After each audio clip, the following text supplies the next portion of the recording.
मैले यो report writing गरेको थिएँ। यो रिपोर्ट राइटिङ पिडिएफमा कन्भर्ट भएछ। अब यो रिपोर्ट राइटिङलाई मैले करेक्सन गर्नुपर्ने, तर करेक्सन मरिकै पनि भएन। अब के गर्ने होला?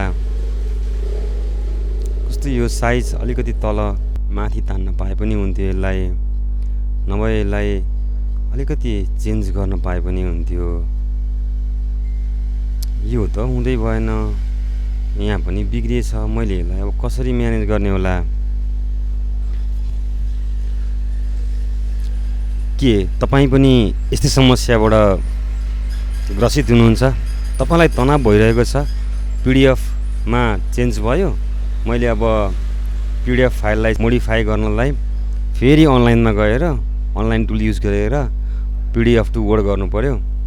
फेरि त्यो पिडिएफ टु वर्ड गर्दाखेरि तलमाथि हुने भयो, टेबल नमिल्ने भयो, साइज नमिल्ने भयो। यदि तपाईँ यो समस्यामा हुनुहुन्छ भने आउनुहोस्, म तपाईँलाई सजिलो उपाय सिकाउन गइरहेको छु।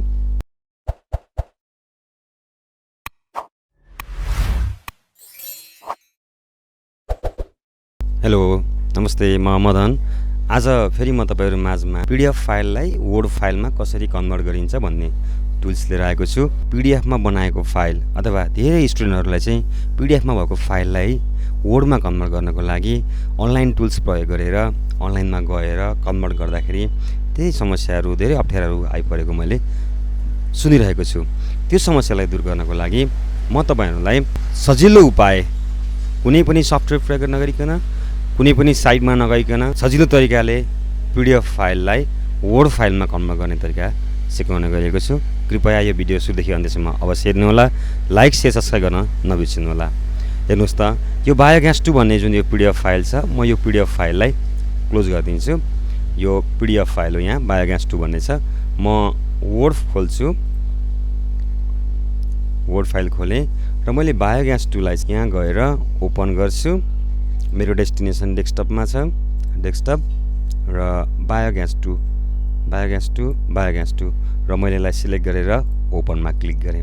यदि तपाईँसँग वर्ड 2019 छ भने तपाईँको पिडिएफ फाइल वर्डमै अटोमेटिकली खुल्छ। ओकेमा क्लिक गरिदिनुहोस् है, वर्डमै खुल्छ। यहाँनिर हेर्नुहोस् त, कन्भर्ट हुँदैछ। यदि तपाईँसँग विन्डोज 2019 छैन भने त्यो फाइल वर्डमा खोल्नलाई गाह्रो पर्छ। हेर्नुहोस् त, तपाईँको पिडिएफ फाइल वर्डमा इजिली रूपमा कन्भर्ट भयो।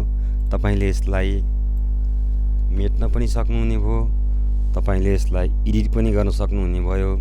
तपाईँको यहाँ तलपट्टि अघि जुन प्रब्लम भएको थियो त्यो प्रब्लममा पनि तपाईँले अब सजिलैसँग एरेन्ज गर्न सक्नुहुने भयो। यदि तपाईँलाई यो आइडिया ठिक लागेन अथवा तपाईँलाई यो अलिकति अप्ठ्यारो लाग्यो, जस्तो यो इनर्जी भन्ने माथि आइरहेको छ, यसलाई तल पनि लान मिल्यो होइन। यदि तपाईँलाई योदेखि बाहेक अरू कुनै अल्टरनेटिभ वे चाहियो, यदि तपाईँसँग माइक्रोसफ्ट अफिस 2019 पनि नहुन सक्छ, त्यस्तो अवस्थामा तपाईँले के गर्ने, म अर्को इजी वे देखाउँछु। सेकेन्ड टिप देखाउँछु म तपाईँलाई। यसलाई मिनिमाइज गरिदिनुहोस्, डबल खुलेको छ। जिमेलमा आउनुहोस्, साइट खोलौँ र हाम्रो एकाउन्ट अलरेडी लगइन छ। यसको लागि तपाईँ अनलाइन चाहिँ हुनुपर्छ। यहाँ आएर गुगल ड्राइभमा आउनुहोस्, गुगल ड्राइभमा क्लिक गर्नुहोस्। गुगल ड्राइभमा क्लिक गरेपछि तपाईँले अपलोड गर्ने साइड यहाँ छ। यहाँ फाइल अपलोडमा गएर क्लिक गर्नुहोस्। डेस्कटपमा यहाँनिर छ हाम्रो बायोग्यास 2 भन्ने पिडिएफ फाइल। यसलाई ओपनमा क्लिक गरिदिनुहोस्। अब तपाईँको यो फाइल अपलोड हुँदैछ गुगल ड्राइभमा।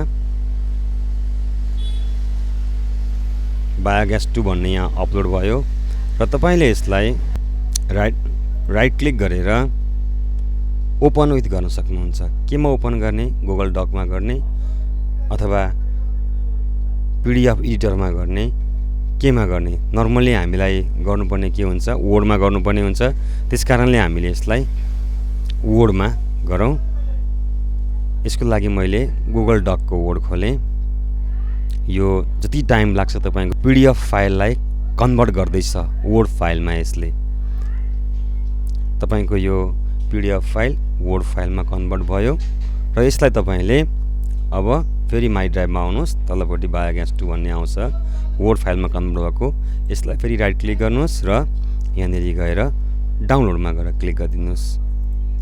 अब तपाईको फाइल कन्भर्टिङ टु वर्ड भनिरहेको छ। यहाँ तपाईको फाइल डाउनलोड अप्सनमा गएर हेरौँ, फोल्डरमा बायोग्यास 2 भन्ने आयो यहाँ र यसलाई तपाईले राइट क्लिक गरेर ओपन विथमा गएर वर्डमा क्लिक गर्नुहोस् र ओपन रिड वानली, अथवा तपाईले कुन चाहनुहुन्छ त्यही किसिमको, किनभने यो फाइल चाहिँ अलरेडी यहाँ ओपन भएको कारणले ओपन एन्ड रिड वानली भन्यो। मैले यसलाई क्लोज गरेँ, डन सेभ गरेँ र ओपनमा गएर वर्डमा जाउँ।